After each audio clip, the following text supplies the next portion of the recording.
Everyone, back to my channel. Good evening সবাইকে। সবাই কেমন আছো? আশা করি খুব ভালো আছো, আমিও ভালো আছি। তো দেখো, আজকে বিকাল থেকে আমি ব্লগটা স্টার্ট করলাম। আর আমার এই ছোট্ট মিনি ব্লগগুলো তোমাদের কেমন লাগে অবশ্যই কমেন্টে জানাবে। তো বিকালবেলা আমি দুজনকে টিউশন পড়াই, ওই 5:30 থেকে 7টা অবধি। তো পড়তে এসছে। আর আমার বরমশাই দেখো আজকে একটু তাড়াতাড়ি চলে এসছে ডিউটি থেকে এসে। তো উনি হাত মুখ ধুয়ে এই যে ঘুমিয়ে পড়ছে, উনি একটু ঘুমিয়ে নেবে। আর এটা হচ্ছে মঙ্গলবারের ভিডিও। তো বাবা এই যে অনেক সবজি নিয়ে এসছে, দেখো সেগুলোই আমি তোমাদের দেখাচ্ছি। আর এদিকে সবজিগুলো আমি গুছিয়ে নিচ্ছি, আবার এদিকে রান্নাও বসিয়ে দিয়েছি, কারণ আমি সারাদিন কিছু খাইনি। মঙ্গলবার একটু তাড়াতাড়ি করে আমার রান্না করতে হয়। তো কী কী রান্না করেছি দেখো, ডিম দিয়ে হচ্ছে আলু, পেঁয়াজ কলি, বেগুন ভাজা করেছি, ফুলকপির তরকারি, আর এটা হচ্ছে বেগুন ভাজা। তো আমার বলতে বলতে রান্না কমপ্লিট। রান্না করে ওনাকে আমি খেতেও দিয়েছি, আর দুধ গরম করে আর খাবারটা হচ্ছে সাজিয়ে আমাদের ঘরে নিয়ে এসেছি, কারণ আমরা লেট করে খাই রাত্রেবেলা। আর আমার শ্বশুর শাশুড়ি উনি হচ্ছে একটু তাড়াতাড়ি খাই ওনারা, তো সে কারণে। আর এটা হচ্ছে পরের দিন সকালবেলার ভিডিও। দেখো আমি ভাত বসিয়েছি, আর হচ্ছে ছোটো আলু সিদ্ধ বসিয়েছি প্রেশার কুকারে। আর এখানে হচ্ছে পেঁয়াজ রসুন আর হচ্ছে কাঁচা লঙ্কা কুচি করে নিয়েছি। আমি এখন হচ্ছে উচ্ছে আলু ভাজা করব সকালবেলা। এটা হচ্ছে বুধবারের ভিডিও আর সকালবেলার ভিডিও আর কি। তো হচ্ছে বড় ডিউটি যাবে, সে কারণে হচ্ছে উচ্ছে আলু ভাজা করে নিচ্ছি। আর দেশি আলু হচ্ছে মটরশুঁটি দিয়ে একটু তরকারি করে দিব।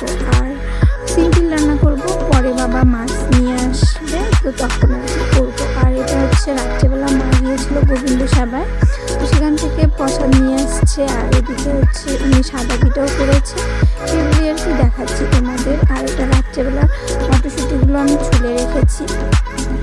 আর এই যে দেখো, বলতে বলতে আমার উচ্ছে আলু ভাজা হয়ে গেল। আর এখন হচ্ছে আলু ছুলে নিয়েছি, মটরশুঁটিতে মাখো মাখো করে তরকারি করব। তো হচ্ছে উনি বড় হচ্ছে খেয়ে চলে যাবে। আমরা আবার হচ্ছে দুপুরের দিকে আমাদের অনুষ্ঠান আছে, নিমন্ত্রণ আছে। এক জেঠু বাড়িতে পুজো হয়েছিল, কালী পুজো হয়েছিল, কালী পুজো, মনসা পুজো এইসবে। আর হচ্ছে মহাদেব পুজো আর কি ওনাদের বাড়িতে হয়েছে। তো সকালবেলা তো খুব তাড়াহুড়ো লাগে। আর আজকে আমার একটু উঠতেও দেরি হয়েছে, ওই 7:30টার দিকে উঠেই স্নান করে রান্না চাপিয়েছি। আর এই যে বর সবে মাত্র উঠলো, এখন 5 মিনিট কম 9টা বাজে। আমি ঘরটা মুছে নিলাম, আর বিছানাটা আমার বরের তুলেছে, কারণ আমি রান্না বসিয়ে দিয়ে ঘর মুছতে এসেছি, কারণ যেহেতু ডিউটিতে চলে যাবে। তো দেখো, বলতে বলতে ওনাকে আমি খেতেও দিয়ে দিলাম। আর আজকের মটরশুঁটির তরকারিটা কিন্তু খুব সুন্দর হয়েছে, টেস্টি হয়েছে খেতে। আর এই যে দেখো রেডি হয়ে পড়েছি। আমরা কিন্তু কেউ খাইনি, কারণ যেহেতু পুজোতে যাবো জেঠু বাড়িতে, সেখানেই খাবো, আমাদের বাড়ি থেকে অনেকটাই দূরে। তো এখন ওই 10:30টার মতো বাজে। রেডি হয়ে অনেকটা সময় আমরা বসেই ছিলাম। তারপর অনেকটা সময় পর টোটো এসছে। তারপর এই যে দেখো, বলতে বলতে চলে এসছে। এখানে আছে মহাদেব, মনসা ঠাকুর আর হচ্ছে কালী ঠাকুর। তো দেখো এসে এখানে আমরা অনেকটা সময় বসেছি। এখন ওই 11টার মতো বাজে। তো অনেক লোক হয় জেঠু বাড়িতে, প্রায় ওই 400-500 লোকের মতো খাওয়া দাওয়া হয়। তো দেখো সেখানে প্রসাদ খেয়ে আমরা 3জনেই খেয়ে চলে এসেছি। আবার আমার বরের জন্য দিয়ে দিয়েছে বাড়িতে। তারপর সেখান থেকে এসে মা হচ্ছে এই যে ভেটকি মাছ এনেছে। আমার বিয়ের পর এই প্রথমবার আর কি শ্বশুর বাড়িতে ভেটকি মাছ। তো মাকে আমাকে বেছে দিল, আর এখন আমি বেছে নিব।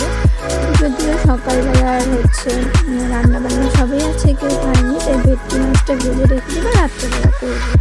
তো আমার বিয়ের 3 বছর হয়ে গেল, এই প্রথমবার আমার বলাতে। এ বাড়িতে কেউ ভেটকি মাছ খায় না, তো আমি ভাবলাম যে এক ভাইয়া সবসময় হচ্ছে এক মাছ খেতে ইচ্ছে করে না, একটু অন্য খেতেও তো ভালো লাগে, তাই না বলো? তাই আর কি ভেটকি মাছ নিয়ে এসছে। তো আমার বর তো একদমই পছন্দ করে না ভেটকি মাছ, কি আর করা যাবে, আমার জন্যই খেতে হবে। তো চলো টাটা।